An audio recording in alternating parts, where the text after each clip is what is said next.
आपण पाहताय एबीपी माझा।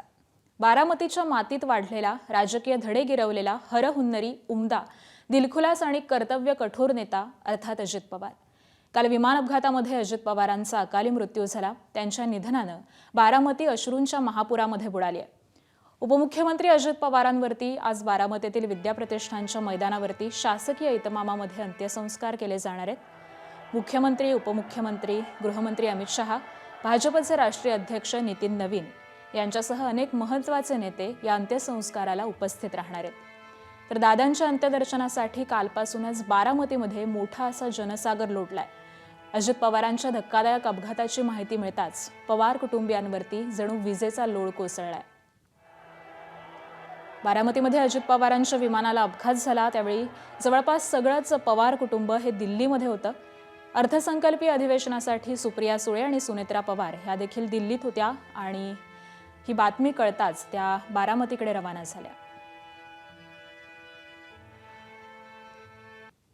तर अजित पवार यांचं पार्थिव त्यांच्या मूळ गावी, त्यांच्या मूळ घरी अर्थात काटेवाडी इथं नेलं जाण्याची शक्यता आहे आणि तिथूनच वेदांत नेब आमचे प्रतिनिधी आहेत।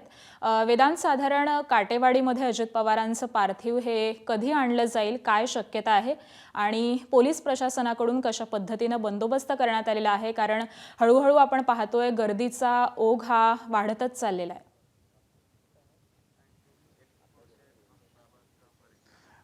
ज्या प्रकारे माहिती पवार कुटुंबियांनी दिली त्यांनी अद्यापही हे स्पष्ट केलं नाही की इथे म्हणजे काटेवाडीतलं जे अजित पवारांचा बंगला आहे तिथे हे पार्थिव अंत्यदर्शनासाठी ठेवले जाणार की नाही। मात्र पोलीस प्रशासनाकडून माहिती मिळते आणि तशा प्रकारचा बंदोबस्त इथे आपल्याला पवार फार्मच्या बाहेर लावलेला पाहायला मिळतोय। ग्रामस्थ इथे जमलेले आहेत, त्यांनी सुद्धा तयारी केलेली आहे। शिवाय आपण ठिकठिकाणाहून जे कार्यकर्ते आपण अगदी कालपासून बघतोय, वेगवेगळ्या ठिकाणाहून वेगवेगळ्या जिल्ह्यातनं हे सगळे राष्ट्रवादी काँग्रेसचे कार्यकर्ते, अजित पवारांवर प्रेम करणारे सगळे कार्यकर्ते आपल्याला इथे येताना पाहायला मिळतात। आणि जसं त्यांना कळलं की काटेवाडीमध्ये अंत्यदर्शनासाठी अजित पवारांचं हे पार्थिव ठेवलं जाणार, तशी इथे सुद्धा गर्दी व्हायला सुरुवात झालेली आहे। साधारणपणे आपण बघितलं तर 7-7:30च्या दरम्यान इथे अजित पवारांचे पार्थिव अंत्यदर्शनासाठी ठेवलं जाईल आणि साधारणपणे 1-1.5 तास इथे हे पार्थिव ठेवल्यानंतर मग विद्याप्रतिष्ठानकडे, कारण साधारणपणे 11 किलोमीटरचं काटेवाडी आणि बारामतीचं अंतर आहे आणि पुन्हा विद्याप्रतिष्ठान इथे अंत्यदर्शन आणि मग अजित पवारांच्या पार्थिवावर अंत्यसंस्कार केले जातील। काही कार्यकर्ते आहेत वेगवेगळ्या ठिकाणून आलेले। कुठून आले दादा तुम्ही? काटेवाडीमध्ये मी बांधकरीच आहे दादांचं। बरं, जमीन ह्यांच्या बांधालाच माझी जमीन आहे। बरं। पहिल्यापासून किती म्हणजे वर्षापासून सहवास आहे, काही आठवण? पहिल्यापासून म्हणजे गावातलं जमीन प्रॉपर काटे। अच्छा, गावातले काटे सगळे जडणघडण तुम्ही अजितदादांची? हो हो। काल जेव्हा ही बातमी कळली त्याच्या आम्ही तिकडं सुपारी साखरपुड्याला चाललो होतो, आम्हाला खरं वाटलंच नाही। सगळी रडायला लागली आणि बरीच लोक माघारी आली। सुपारी आष्ट्याला गेलतो आम्ही, सुपारी साखरपुड्याला आमच्या घरातलाच होता, पण ती सोडून मग बरीच लोक माघारी आली इकडं दादांचं असं कळलं। म्हणजे विश्वास बसतच नव्हता, हे खरं वाटतच नव्हतं कोणाला ही घडलेली घटना, कारण असं घडणं दादांचं म्हणजे सोपं नाही। पण ते लगेच ह्याच्या मोबाईलवर आलं आणि टी व्ही पण आल्यामुळं मग ते परत खरं वाटलं। अगोदर खरं वाटतच नव्हतं। ग्रामस्थांकडनं काही तयारी करण्यात आली आहे, कारण असं कळतं की ते अंत्यदर्शनासाठी पार्थिव आणलं जाईल?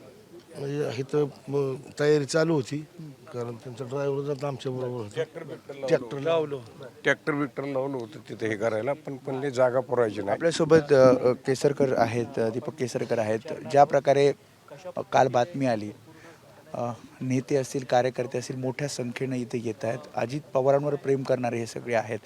तुम्हाला सुद्धा मोठा सहवास लाभलेला आहे। महाविकास आघाडीच्या सरकारच्या वेळेस सुद्धा तुम्ही सोबत काम केलेलं आहे, याआधी सुद्धा तुम्ही राष्ट्रवादी काँग्रेसमध्ये काम केले, काय भावना? दुःखाचा खरं तर डोंगर सगळ्यांवर कोसळलेला आहे आणि दादा आपल्यामध्ये नाहीत हे आजसुद्धा मनाला पटत नाही।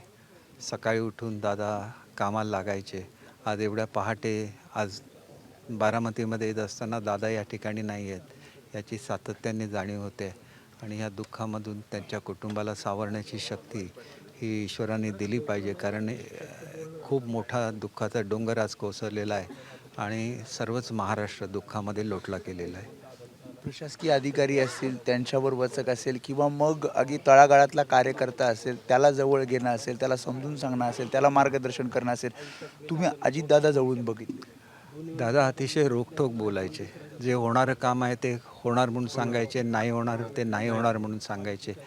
प्रसंगी वाईट वाटलं तरी पण खरं ते बोलणं हा दादांचा स्वभाव होता. परंतु ते एवढे प्रेमळ होते की एखाद्याचं काम असेल तर स्वतः ते फोन करायचे आणि काम झाल्यानंतर पुन्हा त्या व्यक्तीला सुद्धा स्वतः कळवायचे की तुझं काम झालेलं आहे.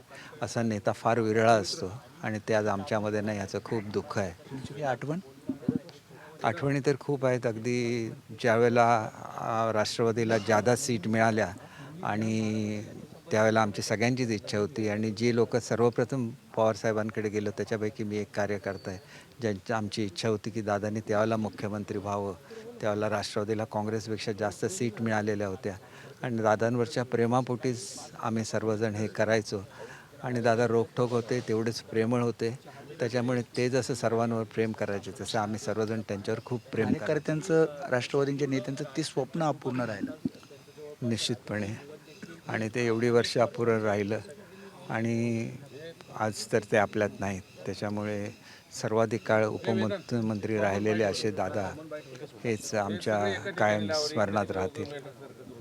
त्याच्यामुळे आपण बघतोय दीपक केसरकर त्यांनी आपल्या भावना व्यक्त केलेल्या आहेत आणि मोठ्या संख्येनं आपण बघतोय कार्यकर्ते, आता थोड्या वेळात नेतेसुद्धा इथे जमतील आणि विद्या प्रतिष्ठान इथे सुद्धा काही नेते कार्यकर्ते जमायला सुरुवात झाली आहे आणि तशा प्रकारची तयारी जिल्हा प्रशासन असेल, पोलीस प्रशासनाने केलेली पाहायला मिळते. आकांक्षा. अगदी बरोबर आहे. जसं तुम्ही संवाद साधता इथल्या नेत्यांशी, इथल्या स्थानिकांशी, तर असा नेता होणं नाही अशी एकच भावना या प्रत्येकाच्या मनामध्ये दिसतेय. तर तिकडे बारामती विमानतळावर देखील पोलिसांच्यासह NDRFचं पथक हे आता दाखल झालेलं आहे. उपमुख्यमंत्री अजित पवार यांच्या अंत्यविधीसाठी येणारे जे सगळे VIP आहेत ते बारामती विमानतळा इथे अगदी काहीच वेळामध्ये पोहोचायला सुरुवात होतील आणि त्यांच्या सुरक्षिततेसाठी पोलिसांचं पथक आणि त्याबरोबरच NDRF पथकाला पाचारण करण्यात आलेलं आहे. उपमुख्यमंत्री अजित पवार यांच्या अंत्यविधीसाठी केंद्रीय गृहमंत्री अमित शहा, केंद्रीय मंत्री नितीन गडकरी, त्याबरोबरच मुख्यमंत्री देवेंद्र फडणवीस, उपमुख्यमंत्री एकनाथ शिंदे, भाजपचे राष्ट्रीय अध्यक्ष नितीन नवीन यांच्यासह विविध मान्यवर हे बारामतीला पोहोचणार आहेत आणि त्याच अनुषंगानं सुरक्षिततेच्या दृष्टीनं NDRFचं पथक हे बोलावण्यात आलेलं आहे. आणि आफताब शेख आमचे प्रतिनिधी सध्या याच विमानतळ परिसरामधून आपल्यासोबत आहेत. आफताब, हळूहळू आता ही सगळीच नेते मंडळी यायला बारामतीमध्ये सुरुवात होईल. कशा पद्धतीनं सुरक्षिततेची काळजी घेण्यात आलेली आहे, काय योजना आहेत?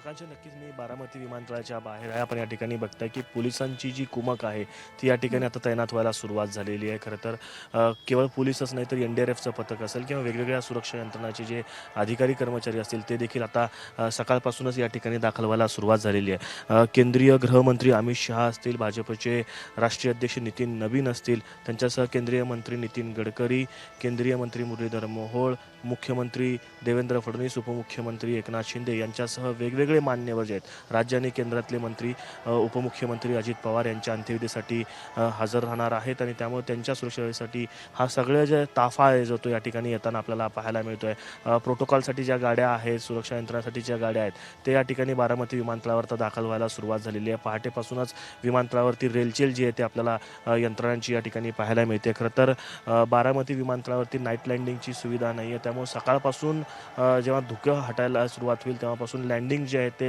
या विमानतळावरती सुरुवात होतील आणि तेव्हानंतर हे सगळे VIP जे आहेत ते विद्या प्रतिष्ठान ज्या ठिकाणी अंत्यविधी पार पडणार तिथं रवाना होतील. समजा 5 ते 5.5 किलोमीटरचं अंतर आहे, त्यामुळं संपूर्ण सुरक्षेसह या विमानतळावरून त्या विद्या प्रतिष्ठानापर्यंत सगळ्या मान्यवरांना जाता यावं यासाठी पोलीस असेल, प्रशासनाच्या वतीनं ती तयारी जी आहे ती या ठिकाणी केली जात असल्याचं पाहायला मिळत आहे. मोठ्या संख्येने ताफा जे आहे ते या ठिकाणी दाखल व्हायला सुरुवात झालेली आहे. जसं मी म्हणालो की केंद्रीय गृहमंत्री अमित शहा असतील, केंद्रीय मंत्री नितीन गडकरी, मुरलीधर मोहोळ यांसह मुख्यमंत्री आणि उपमुख्यमंत्री, राज्य आणि केंद्र सरकारमधले वेगवेगळे मंत्री जे आहेत ते या ठिकाणी उपमुख्यमंत्री अजित पवार यांच्या अंत्यविधीसाठी येणार आहेत. त्यामुळं पोलिसांचा ताफा असेल, NDRFचं पथक असेल, हे सगळे जे आहेत ते आता बारामती विमानतळावरती दाखल व्हायला सुरुवात झाली आहे. आकांक्षा. अगदी बरोबर आहे. त्यामुळे सुरक्षिततेच्या दृष्टीनं देखील आता मोठ्या प्रमाणावरती NDRFचं पथक हे तैनात करण्यात आलेलं आहे. जसजसं सकाळ होईल, धुकं हे विरण्यास सुरुवात होईल, तसतशी ही सगळीच नेते मंडळी बारामतीमध्ये दाखल होण्यास सुरुवात होईल आणि त्याच अनुषंगानं ही सगळी सुरक्षितता ठेवण्यात आलेली आहे. तर साधारण 11च्या सुमारास विद्याप्रतिष्ठानच्या मैदानावरती अजित पवार यांच्यावरती अंत्यसंस्कार केले जाणार आहेत. बारामती आणि अवघा महाराष्ट्र हा शोकसागरामध्ये बुडालेला आहे. ही दृश्य आपण पाहतोय. NDRFचं पथक देखील इथं आता दाखल झालेलं आहे. तर तिकडे विद्याप्रतिष्ठानच्या मैदानावरती अशाच पद्धतीनं तयारी करण्यात आलेली आहे. अजित पवार यांच्यावरती आज साधारण सकाळी 11च्या सुमारास अंत्यसंस्कार केले जाणार आहेत आणि तिथून मंदार गुंजारी आपले प्रतिनिधी अपडेट देत आहेत. मंदार.